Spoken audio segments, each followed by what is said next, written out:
أما بعد فقد قال الله سبحانه وتعالى يا أيها الذين آمنوا قوا أنفسكم وأهليكم نارا وقودها الناس والحجارة. وقال النبي صلى الله عليه وسلم ما نحل والد ولده من حسن أدبه أو كما قال عليه الصلاة والسلام. محترم سامعین کرام، اللہ رب العزت کی بہت ساری نعمتوں میں اور بہت سارے احسانات میں ایک بڑی نعمت ہم سب کے لیے اولاد کی نعمت ہے۔ اولاد ہمارے لیے ایک عظیم سرمایہ ہے، اور بلکہ وہی ایک معاشرہ ہے۔ ہم لوگ بچوں کو اہمیت اس طرح نہیں دیتے کہ وہ آگے چل کر ایک نوجوان معاشرہ کرنے والے ہیں۔ اولاد اللہ رب العزت کی ایک عظیم نعمت ہے، اور جو نعمت جس قدر عظیم ہوتی ہے، جس قدر بڑی ہوتی ہے، اس کی قدردانی بھی اتنی ہی عظمت رکھتی ہے۔ اللہ رب العزت نے اولاد کو عطا فرمانے کے لیے جو لفظ قرآن شریف میں استعمال کیا ہے وہ ہے لفظ ہبہ۔ یہب لمن یشاء اناثا ویہب لمن یشاء الذکور۔ اللہ تعالیٰ جس کو چاہتے ہیں مذکر یعنی لڑکا عطا کرتے ہیں، اور جس کو چاہتے ہیں مؤنث عطا فرماتے ہیں۔ یہ اللہ رب العزت کا اختیار ہے۔ ہبہ لفظ ہبہ استعمال کیا، اور انبیاء کرام علیہ السلام نے بھی جب اللہ تعالیٰ سے اولاد کے لیے دعا کی تو انہوں نے بھی لفظ ہبہ ہی استعمال کیا۔ رب ہب لی من الصالحین سے معلوم یہ ہوتا ہے کہ اولاد یہ محض اللہ رب العزت کا انعام ہے، ہمارا استحقاق نہیں ہے۔ اللہ تعالیٰ چاہیں تو عطا کرے، چاہے تو نہ عطا کرے، دے چاہے نہ دے۔ اگر اللہ تعالیٰ نہ دینا چاہے تو ہم لوگ لاکھ کوششیں کر لیں، وہ نعمت میسر نہیں ہوتی۔ اس کا ہر شخص کو علم ہے۔ اولاد کی والدین پر جو ذمہ داریاں ہیں، جو حقوق ہیں، ان میں بنیادی ذمہ داری والدین پر اولاد کی تعلیم و تربیت، اپنے بچوں کی تعلیم و تربیت کی والدین پر بنیادی ذمہ داری ہے، بنیادی حقوق میں سے ہے۔ تعلیم و تربیت کی اہمیت سے ہم لوگ خود ہی واقف ہیں، اس کی اہمیت پر بات کرنے کی ضرورت نہیں ہے کہ انسان دنیا کے اندر ترقی کرتا ہی ہے تعلیم کی بنیاد پر۔ اگر کسی کے پاس تعلیم نہ ہو، تربیت نہ ہو، تو وہ کسی میدان میں آگے نہیں بڑھتا۔ کسی بھی میدان میں آگے بڑھنے کے لیے تعلیم اور تربیت ضروری ہوتی ہے۔ اس لیے والدین کی بنیادی ذمہ داریوں میں ہے کہ اپنے بچوں کو صحیح تعلیم دے، صحیح تربیت کرے، ان کی تعلیم کے لیے صحیح ادارے کا انتخاب کرے۔ یہ والدین کی ذمہ داری ہے۔ اسکول یا مدرسے میں داخل کرنے سے پہلے یہ معلوم کریں کہ تعلیم کیسی ہے، ہمارے بچے کو تعلیم مل سکتی ہے یا نہیں مل سکتی۔ پھر مدرسے میں اسکول میں داخل کر لینے کے بعد ہم ان کی ذمہ داری سے سبکدوش نہیں ہو گئے۔ ایسے نہیں ہے کہ ہم نے ان کو مکتب کے اندر داخل کر دیا یا اسکول کے اندر داخل کر دیا تو ہماری ذمہ داری پوری ہو گئی۔ والدین کی مستقل ذمہ داری ہے مکتب کے اندر بچہ محدود وقت رہے گا، اسکول کے اندر محدود وقت رہے گا، باقی 24 گھنٹے کی بقیہ زندگی وہ گھر میں گزارے گا۔ تو والدین کی ذمہ داری ہے کہ مستقل فکر کریں کہ ہمارا بچہ مدرسے میں یا اسکول میں کیا تعلیم حاصل کر رہا ہے۔ آج کا ہمارا معاشرہ بچوں کا حق مارتا ہے، بچوں کو وقت دینے سے قاصر ہے۔ 70-75% یہ حال ہے کہ بچہ مدرسے میں کیا پڑھ رہا ہے، اسکول میں کیا تعلیم حاصل کر رہا ہے، والدین کو اس کی فکر نہیں ہوتی۔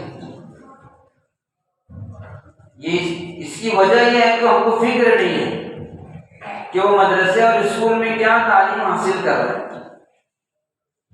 جب گھر میں ہوتے ہیں تو والد الگ موبائل لے کے بیٹھا ہوا ہے، والدہ الگ بیٹھی ہوئی ہے، بچے اپنا جو کرنا ہے کر رہے ہیں۔ یہ ذمہ داری نہیں ہے۔ ذمہ داری یہ ہے کہ جب ہم گھر کے اندر اکٹھا ہوں، جمع ہوں، تو بچوں کو بٹھا کر کے پوچھیں کہ تم نے مدرسے کے اندر کیا پڑھا، سبق سنایا تھا نہیں سنایا تھا، اسکول کا ہوم ورک مکمل کیا کہ نہیں کیا، مدرسے کا یاد کرنے کے لیے دیے تھے تو وہ مکمل ہوا کہ نہیں ہوا۔ یہ والدین کی ذمہ داری ہے۔ اس سے بچوں کے اندر ایک فکر پیدا ہوگی کہ ہمارے والدین کو ہماری فکر ہے، ہم رزق کی طلب میں، روزی کی طلب میں، دنیا کی طلب میں بچوں کے تعلیم کا، بچوں کی تربیت کا حق مارتے ہیں۔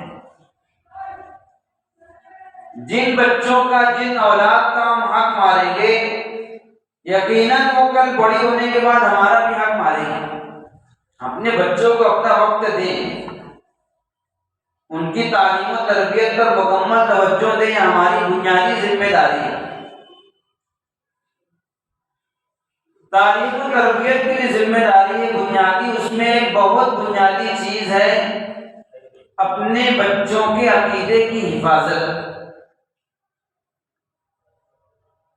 کہ ہمارا بچہ فلاں مدرسے میں، فلاں اسکول میں تعلیم حاصل کرتا ہے تو اس کا عقیدہ محفوظ ہے یا نہیں، عقیدہ کیا ہونا چاہیے، اس لیے کہ تمام عبادات، تمام معاملات، تمام نیکیوں کا بنیاد اور اس کی جڑ اگر کوئی ہے تو وہ عقیدہ ہے۔ اگر ایمان اور عقیدہ محفوظ ہے تو آگے کی تمام چیزیں محفوظ ہیں، اور اگر عقیدہ ہی محفوظ نہیں ہے تو آگے کی کوئی چیز محفوظ نہیں۔ توجہ نہ دینے کی وجہ سے اسکول میں پڑھنے والے طلباء اور طالبات جب انتہا کو پہنچتے ہیں تو وہ ذہنی اعتبار سے ارتداد کے قریب پہنچ جاتے ہیں اپنے عقیدوں کی وجہ سے۔ ایسے وہ لوگ اعتراضات کرتے ہیں اسلامی احکامات پر کہ جس سے قریب ہوتا ہے کہ وہ اسلام سے نکل جائیں، اور اس کی بنیادی وجہ جو ہے کہ بچپن میں ان کے عقیدے کو مضبوط نہیں کیا گیا۔ اپنے بچوں کے عقیدے کو اس طرح مضبوط کر دیں، اس طرح مستحکم کر دیں کہ وہ کسی بھی میدان میں چلا جائے، کسی بھی اسکول اور کالج میں چلا جائے، عقیدے پر زد نہ پڑے، وہ اپنی ایمان سے سودا نہ کرے۔ اگر کوئی چیز اپنی سمجھ میں نہ آئے تو اپنے عقل کا قصور سمجھے گا، لیکن وہ کہے گا کہ میرا عقیدہ، میرا اسلام برحق ہے۔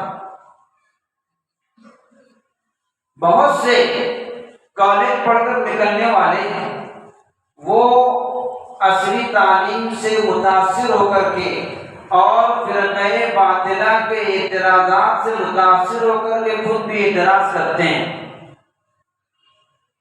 جو واقعتاً مجھ سے باقاعدہ پوچھے گئے سوالات وہ میں آپ کو بتاؤں گا۔ ایک نوجوان پوچھتا ہے کہ تقدیر کا انکار، تقدیر کیا ہے، اور اس کے سوالات سے ایسا لگتا ہے کہ وہ تقدیر کا منکر ہے، اور اس کے بہت سارے اعتراضات ہیں۔ خلاصہ اس کا ہے کہ وہ تقدیر کا انکار کر رہا ہے۔ ایک سوال یہ کیا گیا کہ اس دور میں معاشی ترقی کے لیے عورتوں کا مردوں کے ساتھ چلنا ضروری ہے، وہ پردے میں رہ کر کے مردوں کے ساتھ چل نہیں سکتی، اور جب تک مردوں کے برابر نہیں آئی تب تک کہ معاشرتی ترقی ہونا دشوار ہے۔ یہ اسلامی احکامات پر اعتراضات ہیں، اور یہ ہمارے نوجوان مسلم طلباء اور طالبات کرتے ہیں۔ ہم اس طرح ان کا عقیدہ مضبوط کریں کہ اگر ہماری سمجھ میں کوئی حکم نہ آئے تو اس کو اپنی عقل کا قصور سمجھیں، یہ نہ سمجھیں کہ اسلام کی اس حکم کے اندر کمی ہے۔ ہمارا ایمان اور عقیدہ ہے کہ ہم کو شریعت نے، اسلام نے جو عقائد دیے ہیں، جو معاملات دیے ہیں، جو احکامات دیے ہیں، 100% درست ہے، ذرہ برابر اس میں کمی نہیں ہے۔ اگر میری سمجھ میں نہ آئے تو میں اپنی عقل کو ناقص سمجھوں، نہ یہ کہ اس حکم پر اعتراض کروں۔ ایک طبقہ یہ کہتا ہے کہ معاشی ترقی کے لیے سودی کاروبار لامحالہ کرنا پڑے گا، اس کے بغیر معاشی ترقی نہیں ہوگی۔ اسلام کہتا ہے کہ سود حرام ہے، اور باطل عقائد سے متاثر ہو کر کے بہت سے مسلمان یہ کہتے ہیں کہ اس کے بغیر ترقی نہیں ہو سکتی۔ اس کی بنیادی وجہ یہ ہے کہ عقیدہ محفوظ نہیں ہے۔ اس لیے والدین کی جو ذمہ داری ہے تعلیم و تربیت کی، اس میں بنیادی چیز یہ ہے کہ وہ چاہے جس اسکول میں پڑھے، جس مدرسے میں پڑھے، اس کا عقیدہ محفوظ ہو، ہم ان کی ایسی تربیت کریں۔ پھر وہ چاہے کسی بھی شہر میں، کسی بھی کالج میں، کسی بھی اسکول میں تعلیم حاصل کرے، ہم کو اس کے اوپر اطمینان ہوگا کہ وہ کبھی بھی اپنے ایمان سے، اپنے عقیدے سے سودا نہیں کرے، چاہے اس کو جو سکھا دے تو۔ اس لیے اپنے بچوں کے عقیدے کو محفوظ کریں۔ حضرت ابراہیم علیہ السلام کے بارے میں آتا ہے قرآن شریف میں ہے، وَوَصَّى بِهَا إِبْرَاهِيمُ بَنِيهِ وَيَعْقُوبُ يَا بَنِيَّ إِنَّ اللَّهَ اصْطَفَىٰ لَكُمُ الدِّينَ فَلَا تَمُوتُنَّ إِلَّا وَأَنتُم مُّسْلِمُونَ۔ حضرت ابراہیم علیہ السلام نے اپنے بچوں کو نصیحت کی، وصیت کی کہ اے میرے بیٹوں، اللہ نے تمہارے لیے دین کو منتخب کر لیا ہے، اصطفیٰ لکم الدین، تمہارے لیے دین کو منتخب کر لیا ہے، پسند فرما لیا ہے، فلا تموتن الا وانتم مسلمون، تم نہ مرنا مگر اس حال میں کہ تم مسلمان ہو۔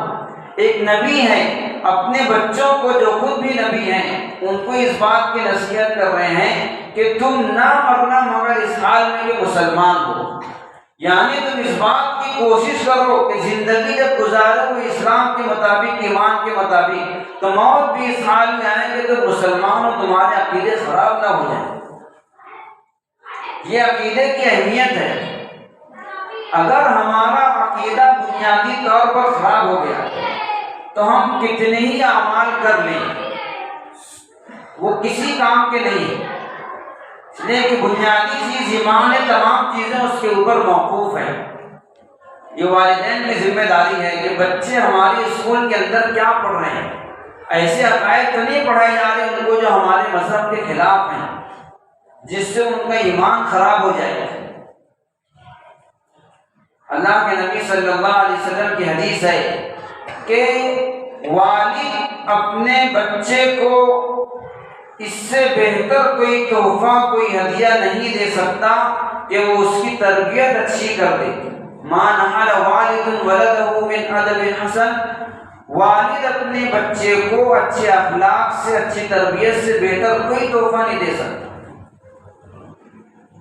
ہم لاکھ یہ کریں کہ اپنے بچوں کے لیے دنیا بنا کر جائیں، اپنے بچوں کو اس حال میں چھوڑیں کہ وہ محتاج نہ ہوں، لیکن اس سے پہلے اپنے بچوں کے دین اور تربیت اور ایمان کی فکر ہو۔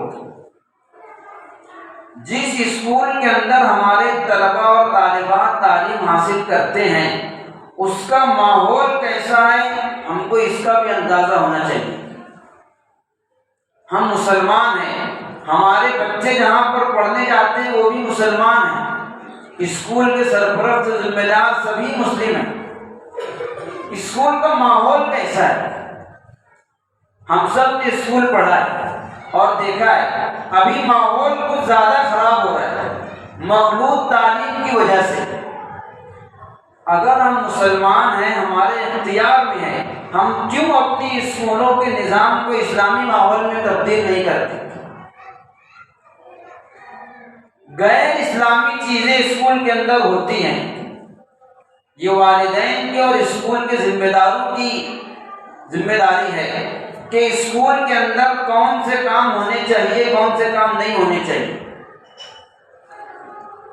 بعض اسکولوں کے اندر یہ قاعدہ بنایا گیا ہے کہ بچوں کے تعلق سے بات کرنے کے لیے صرف عورتیں آئی ہیں، چاہے معلم سے بات کرنا ہو، چاہے معلمہ سے بات کرنا ہو، چاہے مرد استاد سے بات کرنا ہو، چاہے لیڈیز استاد سے بات کرنا ہو، عورتیں ہی آئیں۔ یہ غیر شرعی قاعدہ ہے۔ آپ قاعدہ اس طرح بنائیے اپنے اسکول کا، مدرسے کا، جو شریعت کے مطابق ہو۔ عورتوں سے بات کرنے کے لیے عورتیں آئیں، مردوں سے بات کرنے کے لیے مرد آئیں۔ ابھی چند دنوں پہلے بہت سی اسکولوں کے اندر جو پروگرامز ہوئے، یہ غیر شرعی پروگرام، اس کے اندر ناچ گانا ڈانس اور کئی چیزیں غیر شرعی ہیں، لڑکوں اور لڑکیوں کا اختلاط جو ہوا۔ ہمارے پڑھنے والے طلبہ اور طالبات مسلمان ہیں، اسکول کا پورا اسٹاف مسلمان ہے، پھر ہم غیر شرعی کام کریں، یہ ہمارے ایمان اور عقیدے کے خلاف ہے۔ جو بھی اسکول کے ذمہ دار ہیں، ان کی بنیادی ذمہ داری ہے کہ اپنی اسکول کو غیر شرعی ماحول سے، غیر شرعی پروگرام سے محفوظ رکھیں۔ اور والدین کی ذمہ داری ہے جب اسکول میں کوئی پروگرام ہو تو پہلے اس کی معلومات لیں، جائزہ لیں گے پروگرام کی حیثیت کیا ہے۔ اگر شرعی ہے، کھیل کود کا پروگرام، آپ بالکل اپنے بچوں کو بھیجیے، لیکن اگر غیر شرعی ثقافتی پروگرام ہوتے ہیں، والدین کی ذمہ داری کہ اپنے بچوں کو جانے سے منع کر دیں۔ جب پورا طبقہ، پورا اسٹاف مسلمان ہے، اس کے باوجود بھی اگر ہم یہ نہ کر سکیں کہ غیر شرعی چیزوں کو روک سکے تو ہمارا ایمان کیا ہے؟ ایمانی قوت ہماری کیا رہے گی؟ ہمارا مالیگاؤں یہ مسجد اور میناروں کا شہر کہلاتا ہے، اکثریت مسلم ہے، ایسے شہر کے اندر اسکولوں کے اندر غیر شرعی پروگرام ہونا یہ سمجھ سے باہر۔ اسی طریقے سے اسکول سے گھومنے کے لیے ٹرپ نکلتی ہے، ٹور نکلتے ہیں، اس کے اندر بہت سی طالبات جو بالغ ہوتی ہیں، بالغہ ہوتی ہیں، بڑی عمر کی ہوتی ہیں، ان کا غیر محرم ٹیچروں کے ساتھ، اساتذہ کے ساتھ سفر میں جانا، یہ بھی محل نظر ہے۔ ہم کو معلوم ہونا چاہیے کہ بالغ ہونے کے بعد لڑکی سفر شرعی کی جو مقدار ہے 77-78 کلومیٹر، اس کے آگے نہ تنہا سفر کر سکتی ہے، نہ بغیر محرم کے سفر کر سکتی۔ ابھی اسکولوں سے ٹور سے نکلتے ہیں، اس کے اندر ظاہر سی بات ہے کہ اساتذہ تو بچوں کو محرم ہے نہیں، غیر محرم ہے۔